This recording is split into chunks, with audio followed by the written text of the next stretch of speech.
آج کے ہمارے مہمان خصوصی حضرت علامہ مولانا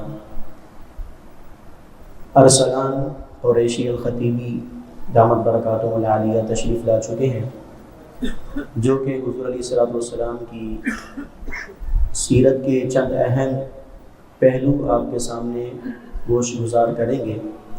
چند چیزیں میں تمہید کے لیے آپ کے سامنے عرض کر دیتا ہوں۔ حضور علیہ الصلوۃ والسلام کی عمر مبارکہ 63 سال ہے۔ کتنے سال ہے؟ 63 سال حضور علیہ الصلوۃ والسلام کی کل عمر مبارکہ ہے، اور جس میں سے 40 سال حضور علیہ الصلوۃ والسلام نے اعلان نبوت نہیں فرمایا، بلکہ 40ویں سال یعنی نبوت کی جو آپ کی عمر ہے وہ 23 سال ہے۔ کتنی سال ہے؟ 23 سال۔ اعلان نبوت فرمانے کے بعد جو آپ نے زندگی گزاری وہ 23 سال ہے، اور باقی 23 اور 40 کتنے ہوتے ہیں؟ 63۔ اچھا، اس میں بھی 23 کے اندر سے تھوڑی سی تفصیل ہے۔ 13 سال مکۃ المکرمہ میں، یعنی حضور علیہ الصلوۃ والسلام نے اپنی زندگی کے 53 سال، 40 سال اعلان نبوت سے پہلے کے اور اعلان نبوت فرمانے کے بعد بھی تقریباً 13 سال مکہ میں ہی گزارے۔ حالات کافی کشیدہ ہو گئے تھے اور کافی جو ہے وہ ناسازگار تھے، تو اسی لیے اللہ تبارک و تعالیٰ نے آپ کو ہجرت کا حکم دیا۔ انشاءاللہ علامہ صاحب اس کے بارے میں تفصیلاً گفتگو کریں گے، لیکن ایک چیز جو میں آپ کے سامنے بیان کرنا چاہ رہا تھا وہ یہ کہ جب کہا جائے ایک نبوی، بولیے، جب کہا جائے ایک نبوی تو اس کا مطلب کیا ہے کہ حضور علیہ الصلوۃ والسلام نے جب اعلان نبوت فرمایا اس کا پہلا سال۔ جب کہا جائے گا 2 نبوی تو آپ اپنے ذہن میں بٹھا لیں کہ اس کا مطلب کیا ہے، حضور نے جب اعلان نبوت فرمایا اس کا دوسرا سال، یعنی کل عمر کتنی ہوگی؟ 42 سال۔ جب کہا جائے گا 3 نبوی تو کتنی عمر ہوگی؟ 43 سال، اور تیسرا سال ہوگا اعلان نبوت کا۔ اور جب کہا جائے گا 1 ہجری، کیا کہا جائے گا؟ 1 ہجری، کیونکہ یہ بار بار آتا رہے گا تو آپ کو میں نے سوچا کہ میں آپ کو بٹھا کر پہلے تفصیل بتا دوں کہ جب کہا جائے گا 1 ہجری اس کا مطلب کیا ہے؟ حضور علیہ الصلوۃ والسلام کی کتنی عمر ہوگی اس وقت؟ بولیے، 53 سال۔ کتنی؟ 53 سال میں آپ نے مطلب جو ہے وہ ہجرت کی 54 سال، یعنی 54 سال لگ جائے گا حضور کا۔ حضور علیہ الصلوۃ والسلام نے مدینہ المنورہ میں تقریباً 10 سال گزارے ہیں۔ تو جب 1 ہجری کہا جائے گا اس کا مطلب کہ ہجرت کے بعد مدینہ کی پہلی، مدینہ کا پہلا سال۔ جب کہا جائے گا 2 ہجری تو مدینہ کا دوسرا سال۔ جب کہا جائے گا 3 ہجری تو مدینہ کا تیسرا سال۔ اس طرح 10 ہجری تک یہ یوں تفصیل چلتی رہے گی، اس کو بھی اپنے گوش گزار رکھیے گا۔ اچھا، ایک اور چیز، اعلان نبوت حضور نے فرمایا 3 سال تک آپ نے جو ہے وہ چھپ کر لوگوں کو تبلیغ کی، جیسا کہ علامہ صاحب نے گزشتہ دنوں میں آپ کے سامنے وضاحت کے ساتھ بیان کیا تھا۔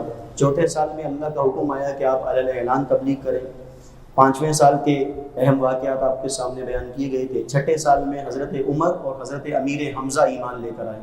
کون کون؟ حضرت عمر اور حضرت حمزہ رضی اللہ تعالیٰ عنہ ایمان لے کر آئے۔ پھر 7واں، 8واں، 9واں، یہ شعب ابی طالب، یعنی یہ 3 ایسے سال ہیں کہ ان کے اندر مسلمانوں کو، بالخصوص حضور علیہ الصلوۃ والسلام کے اصحاب کو، حضور کے خاندان کو قید بند کر لیا گیا تھا، یعنی آپ کو منحصر کر لیا گیا تھا، گھیرے میں ڈال لیا گیا تھا۔ تو یہ 3 سال بنتے ہیں۔ پھر اس کے بعد جب 10 نبوی آیا، یعنی حضور علیہ الصلوۃ والسلام کی جب عمر مبارکہ 50 سال ہوئی تو 10 نبوی کو عام الحزن کہا جاتا ہے، یعنی غم کا سال۔ اس نے حضور کے چچا ابو طالب کا جو ہے وہ انتقال ہوا، اور حضور کی زوجہ محترمہ جنہوں نے حضور علیہ الصلوۃ والسلام کی 25 سال خدمت کی۔ کتنی؟ 25 سال خدمت کی، یعنی جب حضور کی عمر 25 سال تھی آپ نے نکاح کیا تھا حضرت خدیجہ سے، جب 50 سال کے حضور علیہ الصلوۃ والسلام ہوئے تو حضرت خدیجہ کا انتقال ہوا۔ تو گویا کہ حضرت خدیجہ رضی اللہ تعالیٰ عنہ نے حضور علیہ الصلوۃ والسلام کی 25 سال خدمت کی۔ پھر اس کے بعد آج انشاءاللہ یہاں سے 51واں سال، 52واں، 53واں، اور پھر اس کے بعد مدینہ کی ہجرت جو حضور علیہ الصلوۃ والسلام نے کی، اس پر انشاءاللہ علامہ صاحب تفصیلی گفتگو کریں گے۔ کہنے کا مقصد یہ تھا کہ جب حضرت عمر رضی اللہ تعالیٰ عنہ ایمان لے کر آئے تو روایات میں آتا ہے کہ حضرت عمر رضی اللہ تعالیٰ عنہ نے جب حکومت کی اور حضور علیہ الصلوۃ والسلام کے پردہ فرمانے کے بعد، حضرت ابو بکر صدیق رضی اللہ تعالیٰ عنہ کے پردہ فرمانے کے بعد، تو 22 لاکھ مربع میل پر حکومت کی۔ بولے سبحان اللہ۔ اب یہ بتاؤ کہ کس نے گنے تھے، کس نے جو ہے اس کو کاؤنٹ کیا تھا کہ 22 لاکھ مربع میل ہو گئے یا نہیں ہو گئے؟ تاریخی باتیں ہیں، لیکن آپ کا عدل و انصاف اس بات کا گواہی دیتا ہے جو آپ کو اللہ تبارک و تعالیٰ نے نبوت کی روشنی سے جو آپ کو صلاحیتیں عطا فرمائی تھی ایز اے صحابی، وہ یقیناً اس بات کی گواہی دیتے ہیں کہ حضرت عمر جس طرح امت کے لیے کوڑھا کرتے تھے، جس طرح آپ کے فرامین سنتے ہیں کہ آپ نے فرمایا کہ اگر دریائے فرات پر یا دریائے نیل پر کوئی کتا بھی پیاسا مر جائے گا، عمر کو اس کا حساب دینا پڑے گا۔ تو آپ کے جب یہ واقعات سنتے ہیں تو بالیقین بندے کو یقین ہو جاتا ہے۔ بعض لوگ یہ کہتے ہیں کہ جی کس نے گنے تھے 22 لاکھ مربع میل، یہ اس طرح کے اعتراضات ہوتے ہیں، نعوذ باللہ من ذالک۔ تو میرے بھائی آپ ان کو یہ حضرت عمر کے اقوال پڑھ کر سنائیے اور ان کو بتائیے کہ حضرت عمر رضی اللہ تعالیٰ عنہ حضور علیہ السلام سے براہ راست فیض پانے والے ہیں، اور حضور علیہ السلام نے کبھی اپنے اصحاب کو بددیانتیاں نہیں سکھائی، بلکہ دیانت داری اور باقاعدہ طور پر خود حضور صادق تھے، امین تھے، اور حضور کے صحابہ بھی صادق و امین تھے۔ تو لہٰذا ان اقوال کو مد نظر رکھتے ہوئے ہم یہ کہہ سکتے ہیں کہ حضرت عمر جب اپنی امت کے لیے کوڑھا کرتے تھے، حضرت عمر ایک جگہ سے گزرے تو ایک عورت وہ اپنے حال کو بیان کر رہی تھی، اور وہ یہ کہہ رہی تھی کہ اگر مجھے خدا کا خوف نہ ہوتا تو میری چارپائی آج ہل رہی ہوتی، یعنی میں معاملات کر رہی ہوتی۔ تو حضرت عمر نے پتہ کروایا کہ کیا معاملہ ہے، تو پتہ چلا اس کا جو شوہر ہے وہ جہاد پر گیا ہوا ہے۔ آپ نے اس ایک عورت کی وجہ سے باقاعدہ طور پر پورے سلطنت میں یہ اعلان کر دیا کہ آئندہ کے بعد 4 مہینے سے زائد کسی کا شوہر بھی جہاد پر نہیں جائے گا، اس ایک عورت کی وجہ سے۔ اللہ اکبر! یعنی آپ نے پورے قوانین تبدیل کیے۔ جب آپ گھر آئے تو آپ نے پوچھا خاتون سے، میرے نام میں ذہن میں نام نہیں ہے، ان سے پوچھا کہ ایک عورت اپنے شوہر کے بغیر کتنے عرصے رہ سکتی ہے؟ وہ شرمائی، انہوں نے 4 کا اشارہ کیا، یعنی 4 ماہ ایک عورت اپنے شوہر کے بغیر رہ سکتی ہے۔ تو حضرت عمر نے جب دیکھا کہ میری سلطنت میں ایسا ہو رہا ہے کہ اصحاب کو میں بیچتا ہوں اور وہ کئی مہینے بلکہ 5-6 مہینے گزار دیتے ہیں، تو آپ نے اس ایک عورت کے کلام کی وجہ سے کہ اس کا اتنا خوف خدا ہے کہ وہ کہہ رہی ہے کہ اگر میرا گھر شوہر ہوتا تو میں حقوق ادا کرتی اپنے شوہر کے اور شوہر میرے حقوق ادا کرتا، تو آپ نے سلطنت میں باقاعدہ طور پر اعلان کر دیا کہ آئندہ کے بعد کوئی بھی 4 مہینے سے زائد جہاد نہیں کرے گا، اپنے گھر پر لوٹ کر آئے گا۔ تو یہ وہ عمر ہے کہ عمر کی جرت پر جاؤں قربا کہ آج کافر بھی ہے ان سے لرزا، عمر کے آنے سے کفر پر جو زوال آیا کمال آیا۔ تو انشاءاللہ علامہ صاحب یہاں سے آگے بیان کریں گے۔ آج کے مہمان مقرر حضرت علامہ مولانا ارسلان قریشی خطیبی دامت برکاتہ العالیہ سے گزارش کروں گا حضرت اپنے معروضات حسنہ پیش کریں۔ نعرہ تکبیر، نعرہ رسالت۔ الحمدللہ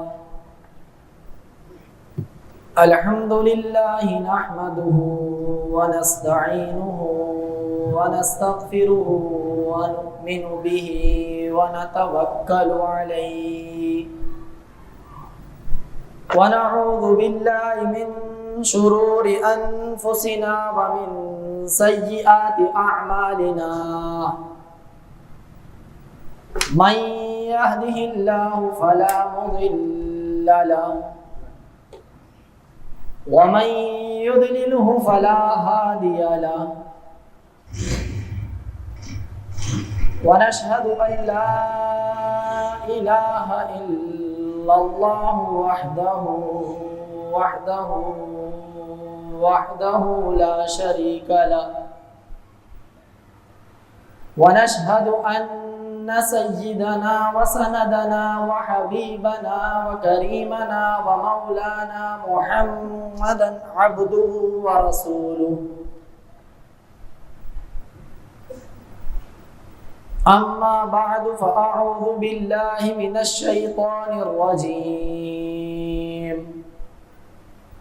بسم الله الرحمن الرحيم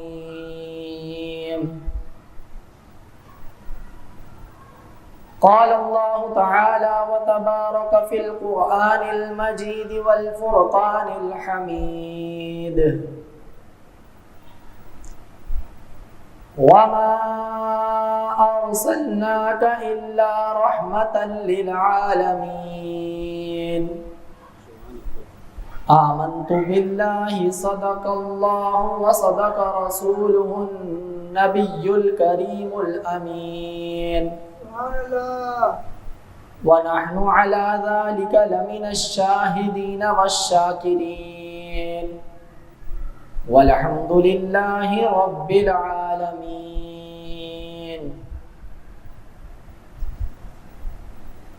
نصیب چمکے ہیں فرشیوں کے کہ عرش کے چاند آ رہے ہیں، نصیب چمکے ہیں فرشیوں کے کہ عرش کے چاند آ رہے ہیں، جھلک سے جن کی فلک ہے روشن وہ شمس تشریف لا رہے ہیں۔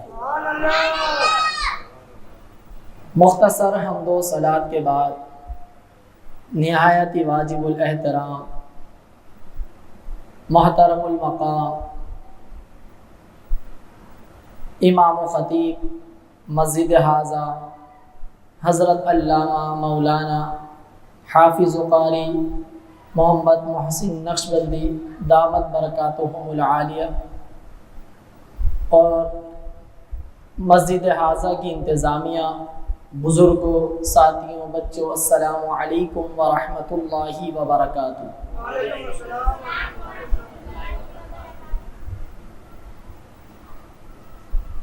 تمام تعریفیں اللہ رب العزت کی ذات بابرکات کے لیے جو خالق کائنات بھی ہے اور مالک ششرحات، اور کروڑا کروڑ درود و سلام ہمارے پیارے آقا حضرت محمد مصطفیٰ صلی اللہ تعالی علیہ وسلم کی ذات پر۔ اللہ سبحانہ و تعالیٰ کا احسان عظیم کہ اس نے ایک مرتبہ ہم سب کو اپنے پیارے حبیب کی سیرت مبارکہ کہ یہ محفل انعقاد کر کر اپنی اور اپنے گھر والوں کی بخشش کرنے کا سامان کا ذریعہ بخشا۔ اس کی جتنی تعریف کی جائے کم ہے۔ اللہ رب کی ذات سے دعا ہے کہ ہم سب کو صحیح معنوں میں حضور علیہ الصلوۃ والسلام کی سیرت کو پڑھ کر، سمجھ کر، سن کر، اس پر عمل کر کر زندگی گزارنے کی توفیق عطا فرمائے۔ آج کے جو عنوانات علامہ صاحب کی طرف سے مجھے دیے گئے، اس میں بیت عقبہ اولا و ثانیہ اور ہجرت مدینہ صلی اللہ تعالی علیہ وسلم شامل ہیں۔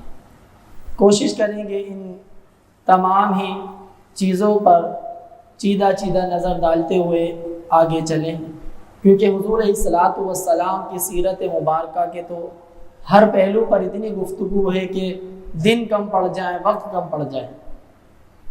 اور اگر دنیا کے اندر ہم اس چیز کو دیکھیں کتابوں کے اوپر، تو دنیا کے اندر سب سے زیادہ جس موضوع پر کتابیں لکھی گئیں وہ ہمارے پیارے آقا حضرت محمد مصطفیٰ صلی اللہ تعالی علیہ وسلم کی سیرت مبارکہ ہے۔ سبحان اللہ۔ بیت عقبہ، اس کو سمجھنے کے لیے مدینہ المنورہ جو کہ جس کا پہلا نام یثرب تھا، حضور علیہ الصلوۃ والسلام کی ہجرت مبارکہ کے بعد اس کا نام مدینہ النبی صلی اللہ علیہ وسلم پڑ گیا، اور پھر اختصار کے بعد اس کا نام مدینہ ہو گیا۔ تو اس کے کچھ حالات اس طرح سے تھے کہ وہاں پر دو قبائل اوس و خزرج نام کے آباد تھے جو کہ کفار مکہ کی طرح بت پرست تھے۔ اس کے علاوہ کچھ قبائل یہودیوں کے بھی وہاں پر موجود تھے۔ اچھا، قبائل سسٹم تھا، قبائل کے اندر ایک ایک سردار ہوا کرتا تھا، اور وہ اپنے سردار کے ماتحت رہتے ہوئے تمام انتظامات کو دیکھتے تھے اور اس کے اوپر عمل کرتے تھے۔ تو جو یہودی تھے وہ اہل کتاب تھے، معاملات زندگی تو گزر رہا تھا اوس و خزرج کے ساتھ، لیکن وہ انہیں یہ بات کہتے تھے کہ دیکھو ہم اہل کتاب ہیں، اور ہمارے جو پیغمبر گزرے اور ان کے اوپر جو کتاب نازل ہوئی دی گئی ان کو، تو اس کے اندر ہم نے یہ پیغامات سنے کہ نبی آخری الزماں تشریف لائیں گے، تو لہٰذا ہم تو ان کے ساتھ ہوں گے اور ہم ان کے ساتھ مل کر تم سب کو ختم کر دیں گے۔ تو اب ایک طرف یہودیوں کا لشکر بھی ان کا انتظار کر رہا تھا، اور دوسری طرف جو یہ اوس و خزرج تھے بت پرست، یہ بھی انتظار کرنے لگے، دیکھتے ہیں بھائی کون ایسا اچھا بیت اللہ شریف تو موجود تھا اور اس کا طواف کیا جاتا تھا، حج کیا جاتا تھا، اور ضروری نہیں صرف مسلمان بلکہ کفار بھی اس کا طواف کرتے تھے اور حج کے ارکان کو ادا کرتے تھے، لیکن طریقہ کار مختلف ہوا کرتا تھا، نظریات اور عقائد مختلف ہوا کرتے تھے ان کے۔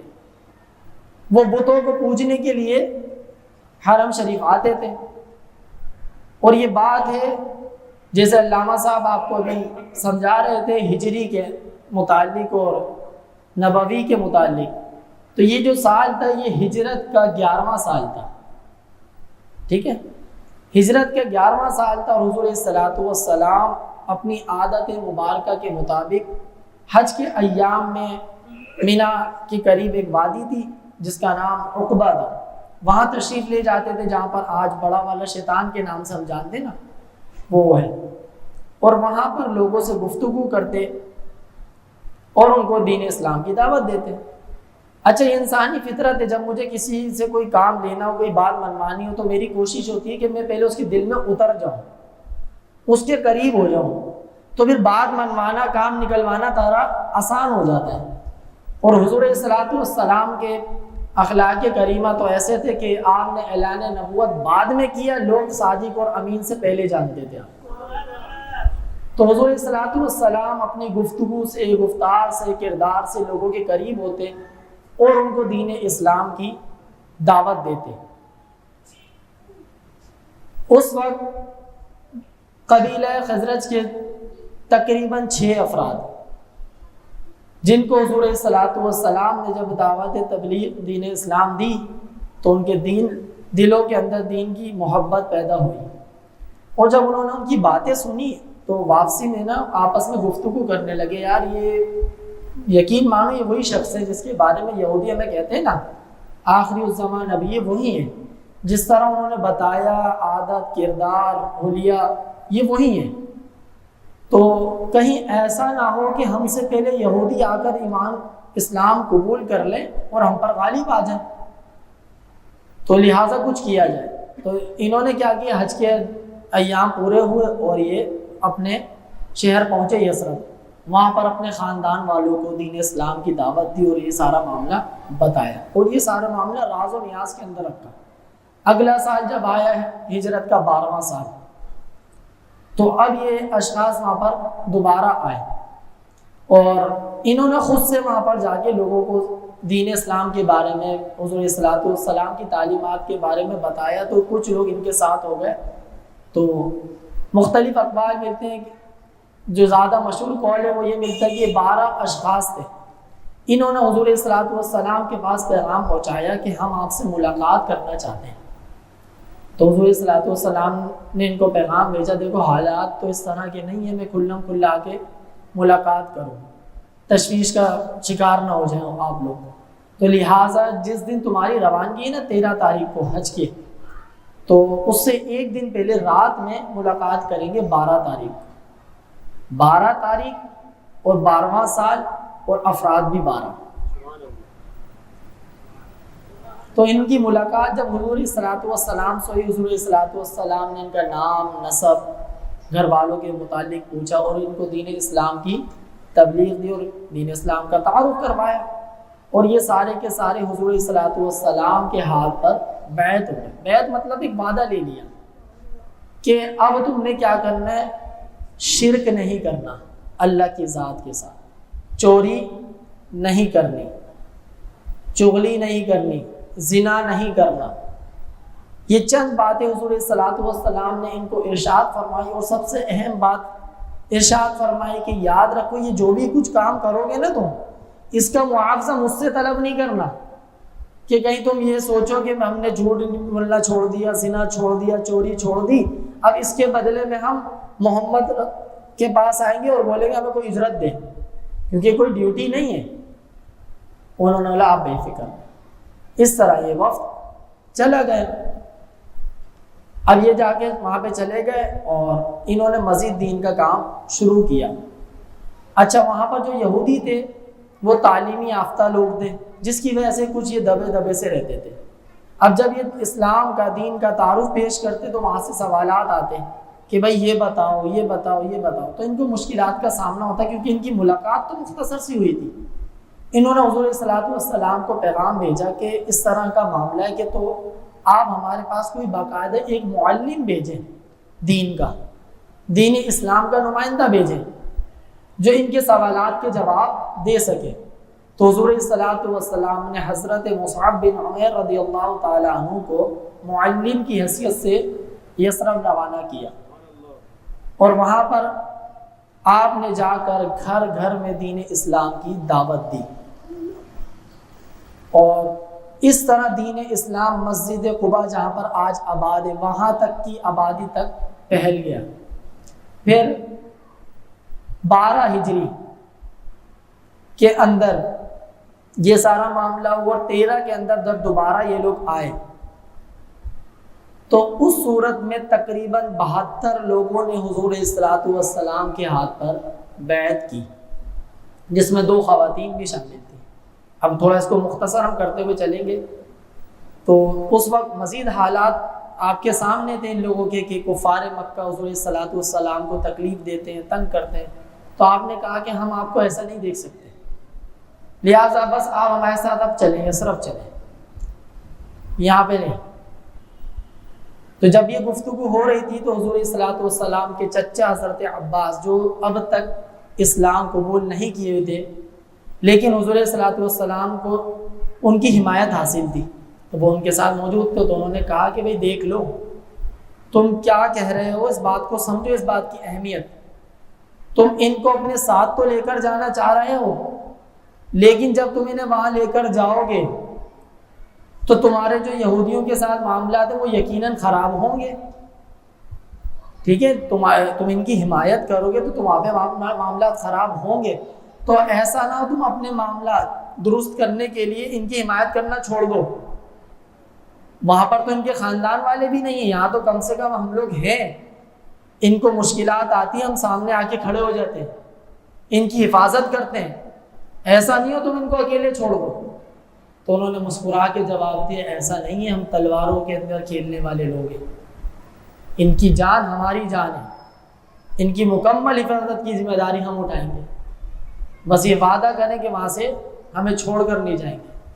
تو حضور صلی اللہ علیہ وسلم نے بھی انہیں جواب دیا کہ اس بات سے بے فکر رہو کہ میری جان تمہاری جان، تم میرے دوست میں تمہارا دوست، میرا جینا مرنا تمہارے ساتھ ہی ہوگا، لیکن فی الحال میں ابھی تمہارے ساتھ نہیں جا سکتا کیونکہ میں پیغمبر ہوں، اللہ کا بھیجا ہوا، میں خود سے کچھ نہیں کرتا جب تک میرا رب مجھے کوئی حکم نہ دے دے، لہٰذا مجھے امید ہے کہ ان قریب میرا رب مجھے حکم دے گا اور میں ہجرت کر کے یثرب آؤں گا، لہٰذا تم لوگ ابھی جاؤ اور اسی طرح دین کا کام جاری رکھو۔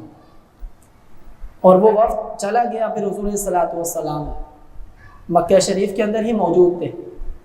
یہاں سے حضور صلی اللہ علیہ وسلم نے کچھ سمجھدار صحابہ کو وہاں بھیجا کہ جا کر دیکھو یثرب کے اندر کیا صورتحال ہے اور مجھے آگاہ کرو۔ انہوں نے آگاہ کیا کہ بھائی حالات اچھے ہیں، یہ لوگ ساتھ دے رہے ہیں ہمارا، تو آپ بے فکر ہو۔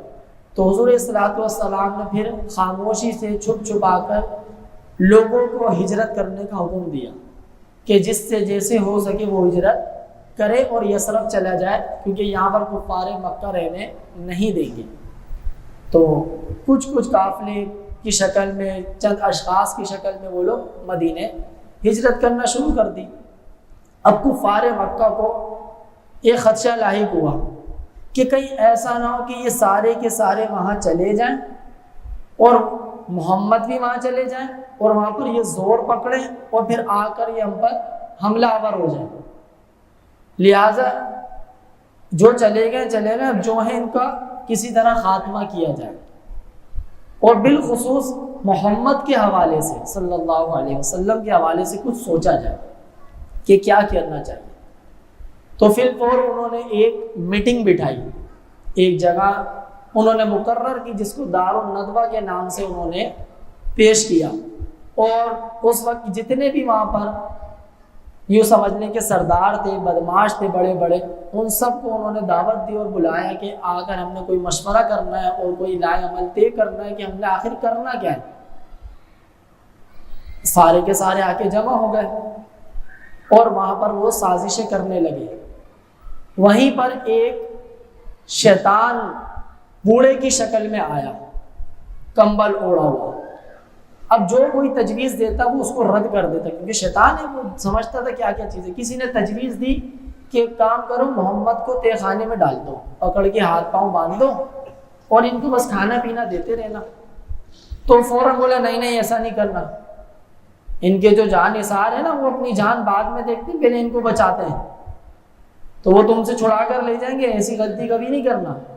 بولے ہاں یہ تو بات صحیح کہہ رہے ہو تم۔ پھر کسی نے مشورہ دے ایک کام کرو ان کو جلا وطن کر دیتے، مکے سے نکال دیتے۔ بولا نہیں یہ بھی نہیں کرنا۔ جس طرح انہوں نے اپنے کردار سے، گفتار سے، اپنے حسن اخلاق سے لوگوں کو اپنا کر لیا ہے، تو یہ جہاں بھی جائیں گے وہاں پر لوگوں کو اپنا کر لیں گے اور ہم پر حملہ کریں گے۔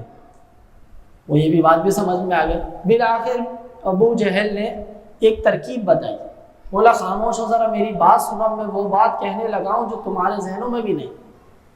سب پریشان ہو گئے، اسی کیا بات ہے؟ تو اس نے کہا کہ ہر کنبے سے ایک ایک آدمی چن لو، کوئی باقی نہ رہ جائے، قبیلہ یہ ذرا سن لو۔ تو اس نے مشورہ دیا کہ ہم مختلف قبائل ہیں، اگر کوئی ایک حملہ کرے گا نا محمد پر تو بنو ہاشم اس کا بدلہ لینے آ جائیں گے، تو کیا کرو کہ ہر کنبے سے ایک ایک فرد کو نکالو، جو جاں بھاگ ہو، لڑنے والا مجاہد ہو، اس کو نکالو، پھر ایک لشکر بناؤ، وہ پورا لشکر جا کے محمد پر حملہ کرو اور ان کو ختم کر دے۔ سب خوش ہو گئے، یہ تو بہترین تجویز ہے۔ وہ شیطان بھی کھڑا ہو، بولنا ہاں یہ والی صحیح ہے، یہ بات اچھی ہے، یہ والا کام کیا جا سکتا ہے۔ یہاں پر یہ لوگ یہ کر رہے تھے، وہاں پر اللہ سبحانہ و تعالی نے جبرائیل امین کے ذریعے حضور صلی اللہ علیہ وسلم کو پیغام بھیجا کہ آج کی رات آپ نے ہجرت کرنی ہے، ہجرت کا حکم آ گیا۔ حضور صلی اللہ علیہ وسلم دوپہر کے وقت حضرت ابوبکر صدیق رضی اللہ تعالیٰ عنہ کے گھر تشریف لے گئے اور ان سے کہا کہ تیاری کر لیں، ہجرت کا حکم آ گیا۔ حضرت ابوبکر صدیق رضی اللہ تعالیٰ عنہ نے فرمایا کہ میرے آقا میں تو پہلے سے ہی تیار ہوں، جب سے آپ نے فرمایا تھا کہ ہمیں ایک دن یہاں سے ہجرت کرنی ہے تو میں نے کچھ دنوں پہلے سے ہی 2 اونٹنیاں الگ کر کے رکھ لی اور ان کو اچھا سے کھلا پلا رہا ہوں اور تیار کر لیا سفر کے لیے۔ تو حضور صلی اللہ علیہ وسلم نے بولا ٹھیک ہے ہم رات میں سفر کریں گے، آپ تیار رہنا۔ اور حضور صلی اللہ علیہ وسلم اپنے کاشانہ رحمت کے اندر تشریف لے آئے۔ وہاں پر حضرت علی المرتضیٰ رضی اللہ تعالی عنہ بھی موجود تھے۔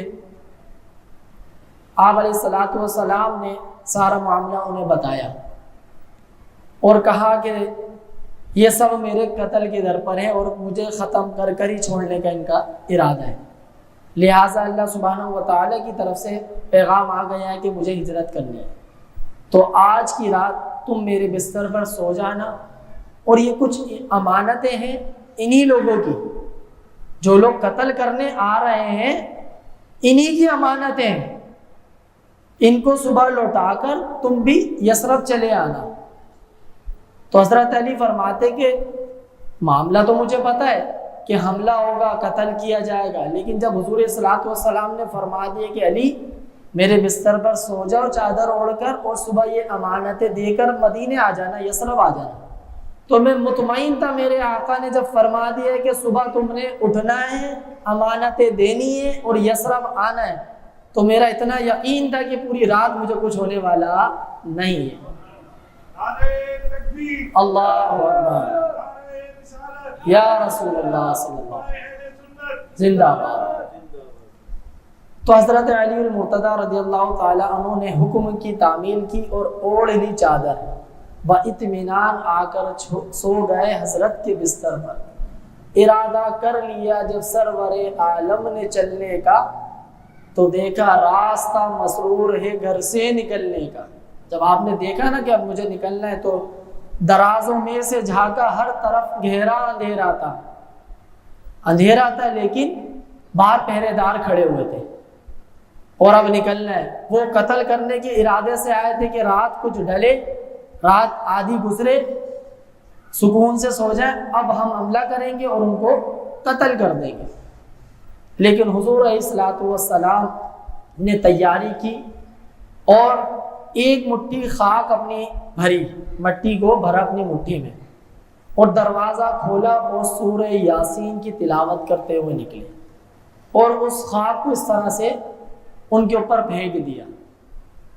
تو اس خاک سے کیا ہوا کہ خاک غفلت ڈال دی کفار کے سر میں، اور وہ ایسے اندھے ہو گئے کہ جیسے انہیں کچھ دکھ ہی نہیں رہا، ہوش میں ہیں، آنکھیں کھلی ہوئی ہیں، تلوار لے کر کھڑے ہوئے چھپ کر، لیکن حضور علیہ الصلوۃ والسلام ان کے سامنے سے سورہ یاسین کی تلاوت کرتے ہوئے گزر گئے۔ حضور علیہ الصلوۃ والسلام گزر گئے، ان کے علاوہ ایک شخص کھڑا ہوا دیکھ رہا ہے، وہ پریشان ہے کہ کیا معاملہ ہے، وہ جا رہے ہیں اور کچھ معاملہ نہیں، وہ چلے گئے حضور علیہ الصلوۃ والسلام، اور حضور علیہ الصلوۃ والسلام حضرت ابوبکر صدیق کے گھر پہنچے۔ وہاں حضرت ابوبکر صدیق تیار تھے، انہوں نے اپنے ساز و سامان اٹھایا اور حضور علیہ الصلوۃ والسلام کے ساتھ روانہ ہوئے۔ راستے میں بیت اللہ شریف آیا تو حضور علیہ الصلوۃ والسلام نے خانہ کعبہ کو دیکھا اور فرمایا کہ تیری میری فرقت کا وقت آیا، تیرے فرزند اب مجھ کو یہاں رہنے نہیں دیتے، تیری پاکیزگی کا باز تک کہنے نہیں دیتے۔ جدائی عارضی ہے، جدائی عارضی ہے، لیکن دل کو پھر بھی بے قراری ہے، لیکن تیری اور میری جو دوری ہے وہ مختصر سی ہے، میں عنقریب دوبارہ آؤں گا۔ تو حضور علیہ الصلوۃ والسلام نے خانہ کعبہ کو دیکھا اور تھوڑے سے آنسو نکل پڑے۔ اس کے بعد حضور علیہ الصلوۃ والسلام اور صدیق اکبر ایک ایسے راستے سے نکلے جو عادتاً لوگ سفر نہیں کرتے، اور چلتے وقت آپ لوگوں نے دونوں نے پنجے کا سہارا لیا کہ پاؤں کے قدم نہ رہیں تاکہ کوئی پیچھے نہ آ سکے۔ اس طرح حضور علیہ الصلوۃ والسلام اور حضرت ابوبکر صدیق غار ہرا والی جو پہاڑی ہے، غار ثور، اس تک پہنچے۔ اب رات کا وقت، وہ خوش نصیب جنہوں نے وہ مقام، وہ منظر دیکھا ہے کہ 5,500 سے 6,000 فٹ اونچی جگہ، اب تو سیڑھیاں بن گئی ہیں وہاں پر باقاعدہ کہ چڑھنا آسان ہو جاتا ہے، لیکن پھر بھی آسان نہیں ہے۔ ہم جیسا جوان بندہ بھی 3-4 مرتبہ رک کر جاتا ہے اور کوشش کرتا ہے کہ ٹھنڈے وقت میں جائے، اور اس وقت نہ سیڑھیاں بنی ہوئی ہیں نہ روشنی کا اہتمام ہے، اور حضور علیہ الصلوۃ والسلام حضرت ابوبکر صدیق کے ساتھ وہاں سے جا رہے ہیں، اور اس طرح نوکیلے پتھر حضور علیہ الصلوۃ والسلام کے پاؤں کو زخمی کرتے تھے۔ تو حضرت ابوبکر صدیق سے وہ معاملہ دیکھا نہیں گیا، نبی کے پاؤں نازک، ہر قدم پر چوٹ کھاتے تھے، دل صدیق کے جذبات زخمی ہوتے جاتے تھے، نہ دیکھا جا سکا پائے محمد کی جراحت کو، بسد اسرار کندھوں پر اٹھایا شان رحمت کو۔ تو حضور علیہ الصلوۃ والسلام کو حضرت ابوبکر صدیق رضی اللہ تعالیٰ عنہ نے ضد کر کے، میرے آقا مجھ سے نہیں دیکھا جاتا، برائے کرم آپ میرے کندھوں پر آ جائیں، کندھوں پر لے کر پہاڑ پر چڑھنا، تصور تو کریں آپ، اور وہ پہاڑ ایسا ہے بالکل کھڑا۔ تو حضرت ابوبکر صدیق نے حضور علیہ الصلوۃ والسلام کو کندھے پر بٹھایا اور اوپر کی طرف چڑھے۔ وہاں پر کفار مکہ نے جب دیکھا، اس شخص نے آ کے بولا کہ تم لوگوں کو کچھ دکھا نہیں؟ بولے کیوں؟ بولے محمد تو یہاں سے گزر کے بھی چلے گئے۔ بولے کیا ایسی بات کرو؟ ہاں میں نے خود دیکھا، انہوں نے خاک بھی ڈالی، تو انہوں نے جب ہاتھ مار کے دیکھا باقاعدہ ان کے سروں پر مٹی تھی، تو پریشان ہو گئے۔ انہوں نے پھر صبح کا وقت قریب تھا اور دروازہ بجایا، تو اندر داخل ہوئے تو دیکھا حضرت علی موجود ہے۔ یہ کیا معاملہ ہوا؟ تو حضرت علی کو خوب دھمکایا، خوب پریشان کیا کہ کیا معاملہ ہے، کہاں ہے؟ انہوں نے کچھ نہیں بتایا۔ وہاں سے پھر یہ مجمع خانہ صدیق پر آیا، ہوا معلوم انہیں ابو بکر بھی گھر میں نہیں سوئے، یہ ایسی بات تھی کہ جس نے حواس و ہوش ہی کھوئے۔ باہم لڑنے لگے، ایک دوسرے کی داڑیاں نوچی، محمد کو پکڑ لینے کی نئی نئی ترکیبیں سوچی۔ یہ کیا معاملہ ہو گیا؟ ہم تو ان کے گھر کے اوپر پہرا لگا کے کھڑے ہوئے، وہ نکل گئے، اور یہاں تک کہ صدیق اکبر کو بھی لے گئے۔ یہ عجیب پریشان کن معاملہ ہے۔ اب نئی نئی ترکیبیں سوچنے کہ کیا کریں کیا کریں کیا کریں۔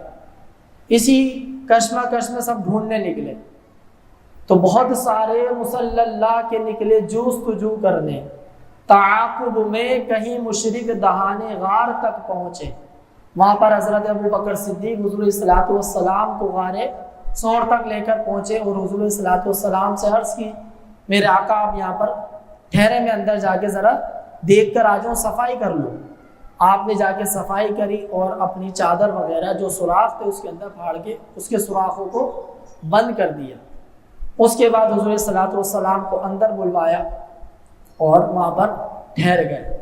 اب تعاقب میں کہیں مشرک دہانے غار تک پہنچے، کہیں بار اس مقام سید ابرار تک پہنچے، تو کئی مرتبہ اس تک آتے لیکن وہاں پر پہنچ نہیں پاتے۔ تو حضرت ابو بکر صدیق نے اتنی قریب دیکھا کہ حضور سے عرض کی میرے آقا اگر انہوں نے اپنے پیروں کی طرف دیکھ لیا تو ہمیں دیکھ لیں گے، یہ پریشان ہونے لگے۔ یہاں پر یاد رکھیں حضرت ابو بکر صدیق کو اپنی جان کا خدشہ نہیں تھا، خدشہ تھا تو اپنے آقا کی جان کا خدشہ تھا جس کے لیے وہ پریشان تھے۔ اٹھا رکھی نہ اہل مکہ نے باقی کوئی کسر، نہیں پہنچا خدا کے پاک بندوں تک مگر کوئی، مسافر 3 روز اور شب رہے اس غار کے اندر، غذا ملتی رہی تازہ بفضل خالق اکبر۔ تو 3 دن اور 3 راتوں تک حضور صلی اللہ علیہ وسلم وہاں پر حضرت ابو بکر صدیق کے ساتھ جلوہ کر رہے۔ اس کے بعد حضرت ابو بکر نے وہ جو اونٹنیاں تھیں وہ اپنے غلام کو کہا تھا کہ 4تھے روز تم لے کر آ جانا، وہ لے کر آئے، کیونکہ نیا نیا معاملہ ہوتا ہے نا، بندہ گھوم رہا ہے۔ جب 3 دن گزر گئے ان کو سمجھ میں آ گیا یار وہ لوگ نکل گئے ہوئے، اب انہوں نے آگے سفر شروع کیا اور پھر وہ اونٹنی لے کر آئے، اور جب اونٹنی پیش کی حضرت ابو بکر صدیق نے تو ادب سے عرض کی ابو بکر نے اے رحمت باری، سوارے ناکہ ہو کر کیجئے چلنے کی تیاری، ہوا ارشاد اس ناکہ کی قیمت طے کرو پہلے کہ ہم قیمت بغیر اس کو نہ لیں گے، سوچ لو پہلے۔ اشارہ تھا مدد جز رحمت یزداں نہیں لیتے، خدا کی راہ میں انسان کا احسان نہیں لیتے۔ تو اللہ تعالیٰ کی طرف سے ارشاد تھا، حکم تھا کہ پہلے اس اونٹنی کی قیمت ادا کریں باقاعدہ، کسی کا احسان نہیں لینا آپ کو اللہ کی راہ میں۔ اب احسان کس سے؟ آپ کے تو دوست ہیں حضرت ابو بکر صدیق، لیکن حضور نے فرمایا نہیں، اس کی قیمت طے کرو، مجھ سے قیمت لینا پھر سفر کریں گے۔ پھر یہاں سے سفر کیا مزید آگے، اور کچھ سفر ابھی گزرا ہی تھا، کفار مکہ نئی نئی ترکیبیں سوچنے لگے۔ بالآخر ان کو ایک ترکیب سمجھ آئی اور انہوں نے کیا کیا اعلان، آخر جو کوئی جرأت دکھائے گا پکڑ لائے گا تو انعام میں 100 اونٹ پائے گا۔ 100 اونٹوں کا اعلان کیا اس وقت کہ جو محمد کو پکڑ لائے گا نا اس کو 100 اونٹ ملیں گے۔ اب سب کو لالچ، پریشان وایا یہ تو 100 اونٹ کی بات ہے، تو اسی لالچ کا چرچا ہر طرف پھیل گیا۔ جیسے ہوتا نا کہ انعام ملے گا، اس شخص کو اگر کسی نے ڈھونڈا پکڑا ہمیں خبر دیں تو اس کو اتنی رقم دی جائے گی، تو اس وقت یہ 100 اونٹ انعام میں دیے جائیں گے۔ اس وقت ایک شخص تھا بڑا بہادر شہ سوار، سراقہ بن مالک، اس تک یہ خبر پہنچی تو انہوں نے ارادہ کیا کہ میں جاتا ہوں، میں پکڑتا ہوں۔ حضرت سراقہ اس وقت صاحب ایمان نہیں ہوتے، تو آپ نے اپنا گھوڑا نکالا اور سفر شروع کیا کہ ادھر دیکھتا ہوں ادھر دیکھتا ہوں۔ تو آپ سفر کرتے کرتے جب آگے بڑھے تو اب آپ کو ایک قافلہ نظر آیا کہ جا رہے چند لوگ، نظر آیا اسے جب قافلہ ایمان والوں کا، ہوس نے بھر دیا 100 اونٹ سے دامن خیالوں کا۔ سراقہ خوش ہوا گھوڑے کو دوڑاتا ہوا دوڑا، نہایت زحام سے نیزے کو چمکاتا ہوا دوڑا، گرایا ایک جگہ بارے دیگر راقب کو مرکب نے، جھنجھوڑا روح قابیدہ کو۔ حضرت سراقہ ایک مقام پر پہنچے تو باقاعدہ گھوڑے کو ٹکر لگی اور گھوڑے سے نیچے گر گئے، لیکن اس کے باوجود ان کو اس بات سمجھ میں نہیں ہے کیا معاملہ ہوا۔ چلتے چلتے گھوڑا گر گیا، میں نیچے آ گیا، کیونکہ ابھی ان کے دماغ میں کیا چل رہا تھا، 100 اونٹ کی لالچ چل رہی تھی۔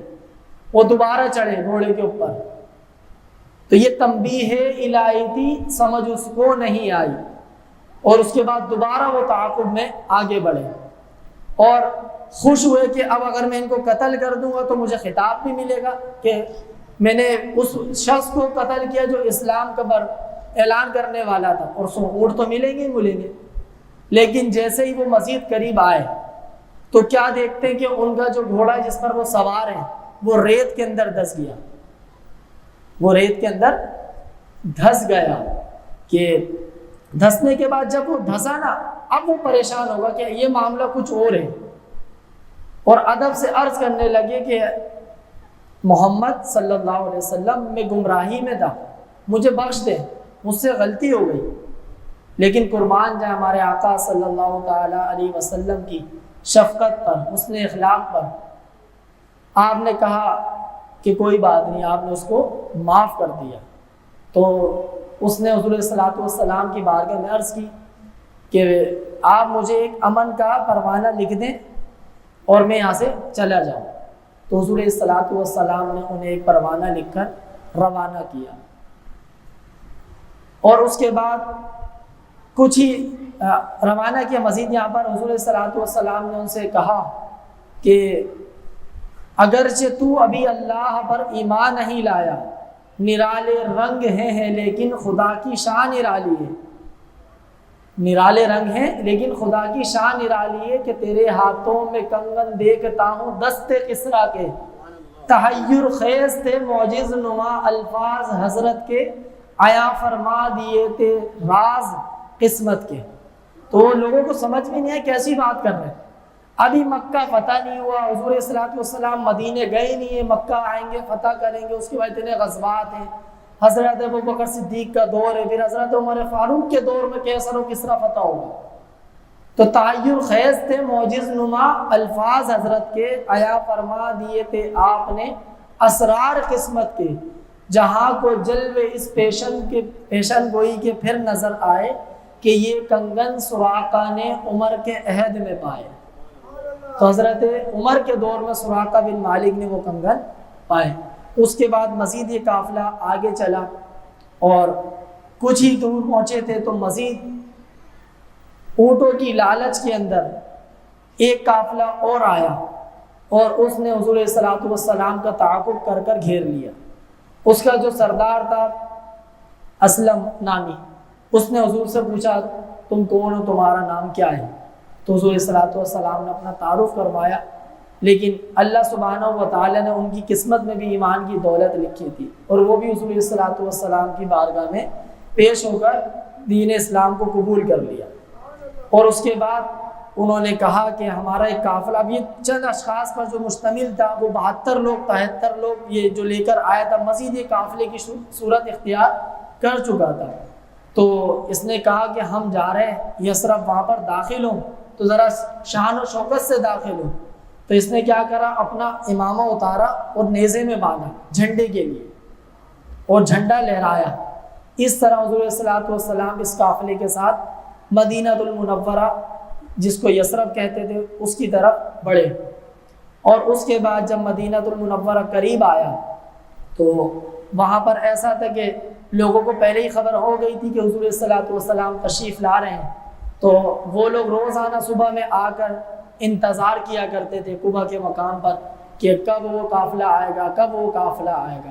اتنے میں صدا گوجی اور کسی نے خبر دی کہ حضور صلی اللہ علیہ وسلم تشریف لے آئے، اور حضرت ابوبکر صدیق بھی ان کے ساتھ تشریف لے کر آ گئے ہیں۔ اس کے بعد حضور صلی اللہ علیہ وسلم جس اونٹنی پر تھے وہ اللہ تعالیٰ کی طرف سے معمور تھی، تو کسی نے کہا کہ آپ ہمارے گھر پر آرام کر لیں، آپ ہمارے گھر پر رک جائیں۔ تو اللہ تعالیٰ حضور صلی اللہ علیہ وسلم نے فرمایا کہ یہ میری اونٹنی اللہ کے حکم پر معمور ہے، یہ جہاں پر ٹھہرے گی وہیں پر ہم قیام کریں گے۔ تو حضور صلی اللہ علیہ وسلم کی وہ اونٹنی حضرت ابو ایوب انصاری رضی اللہ تعالی عنہ کے گھر کے پاس جا کر ٹھہری، اور آپ نے وہیں پر اپنی سکونت اختیار کری۔ اس کے بعد مسجد قباء کی بنیاد رکھی گئی، اور حضور صلی اللہ علیہ وسلم قباء مسجد کی تعمیرات کے اندر بڑھ چڑھ کر آپ نے بھی تعاون کیا، حصہ ملایا، بلاک اٹھا کر، اینٹیں اٹھا کر رکھا کرتے تھے۔ اس کے بعد مدینہ المنورہ کے اندر داخل ہوئے اور حضور صلوات والسلام کا تمام یثرب کے رہنے والوں نے استقبال کیا۔ تو کہیں معصوم ننھی بچیاں تھی دف بجاتی تھی، رسول پاک کے جانب اشارے کر کے گاتی تھی کہ ہم ہیں ننھی بچیاں نجار کے عالی گھرانے کی، خوشی ہے آمنہ کے لال کے تشریف لانے کی۔ مسلمانوں کے بچے بچیاں مسرور تھے سارے، گلی کوچے خدا کی حمد سے معمور تھے سارے۔ تو حضور صلوات والسلام اس طرح مدینہ المنورہ کے اندر داخل ہوئے، اور تاریخ کے اندر موجود ہے کہ وہ جو تاریخ تھی وہ 12 ربیع الاول کی تاریخ تھی۔ تو دیکھیں 12 ربیع الاول والے دن بھی وہاں پہ جلوس منایا گیا باقاعدہ۔ اس کے بعد حضور صلوات والسلام مدینہ المنورہ میں آپ علیہ صلوات والسلام نے قیام کیا، اور اس طرح حضور صلوات والسلام نے وہاں پر جو بنو اوس و خزرج کے قبیلہ تھا ان کی مسلمانوں سے اسلام سے محبت کو دیکھتے ہوئے انہیں انصار کے لقب سے نوازا کہ انہوں نے ہمارے ساتھ بہت تعاون کیا ہے۔ تو یہ حضور صلوات والسلام کی مکہ سے مدینہ ہجرت کے چند واقعات تھے۔ اس کے پیچھے بھی مزید واقعات اور نصیحتیں ہمیں ملتی ہیں، اور یہاں سے آگے پھر حضور صلوات والسلام کی مدنی زندگی کا آغاز ہوا جاتا ہے، جس کو مزید انشاءاللہ آپ آنے والی نشستوں میں سماعت کریں گے۔ جو کچھ بیان ہوا اللہ تعالیٰ سے دعا ہے کہ اس کو سمجھ کر اس کے اوپر عمل کرنے کی توفیق عطا فرمائے۔ وآخر دعوانا ان الحمد للہ رب العالمین۔